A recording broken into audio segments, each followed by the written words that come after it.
Gold हमको ये तय करना पड़ेगा, कोई भी कार्यक्रम हो सोना नहीं खरीदेंगे। पंतप्रधानांनी सांगितलंय त्याच्यामुळे त्याचं गांभीर्य खूप आहे, ते लक्षात घेतलं पाहिजे. सोनंच का सांगितलं? We support the prime minister's decision. त्यांनी फक्त आग्रह केलेला आहे. आम्ही काय त्यांच्या गळ्यात काय आता बेंटेक्सचं का घालू का? सोनं हे कायम सोनंच राहणार, सोन्याला दुसरा पर्याय नाही.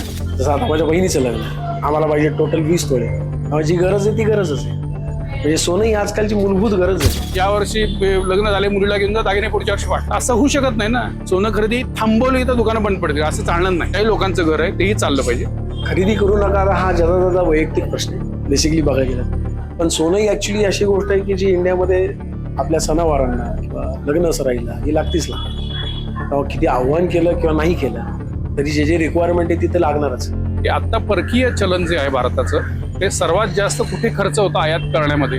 4 महत्वाच्या गोष्टी आहेत: इंधन तेल, खाद्य तेल, सोनं चांदी आणि खतं. यातलं काय थांबवता येऊ शकेल बरं? आपण इंधन थांबवू नाही शकत, आपण खाद्य तेल नाही थांबवू शकत, जेवणार काय? खतं नाही थांबवू शकत, पिकवणार काय? सोनं चांदी असा विषय की जो त्यातल्या त्यात थांबवता येऊ शकतो. 1960 साली मोरारजी देसाईंनी एक कायदा काढला होता की गोल्ड कंट्रोल ऍक्ट. त्याचे फार विपरीत परिणाम झाले होते त्या काळामध्ये. त्या काळात सराफ सरवणकारांनी बऱ्याचशा लोकांनी आत्महत्या केल्या होत्या. त्यानंतर त्यांनी सांगितलं की आता आपण असं करा की 14 कॅरेटचे दागिने वापरायला सुरुवात करा. तर त्यावेळेला 14 कॅरेट हा लोकांच्या नजरेत आला. जे सराफ सुवर्णकार होते त्या काळातले, त्यांना अम्युनिशन फॅक्टरीमध्ये आणि नोटांच्या कारखान्यामध्ये त्यांना नोकऱ्या दिल्या. त्यावेळेस फार लोकांचे नुकसान झालेले, बरेचसे लोक दगावले गेलेत, स्वतःला त्यांनी त्रास करून घेतलेला आहे. आमची असोसिएशन ऑल इंडिया बेसिसवर जे एन्जॉयमेंट ज्वेलरी काउन्सिल आहे, we support the prime minister's decision. आणि त्यांनी फक्त आग्रह केलेला आहे, पॉलिसी डिसिजन नाहीये. ग्राहकांनी कुणाला भीती वाटायचं काही रिझन नाहीये. ज्यांनी त्याच्यासाठी आता पैसे साठवले, ते पैसे कुठले आहेत? मी इन्कम टॅक्स भरल्यानंतर शिल्लक राहिलेले पैसे आहेत. मी 12%ची पूर्वीच्या 6%ची इम्पोर्ट ड्युटी भरून जे सोनं आयात केलं त्याच्यावरचे पैसे.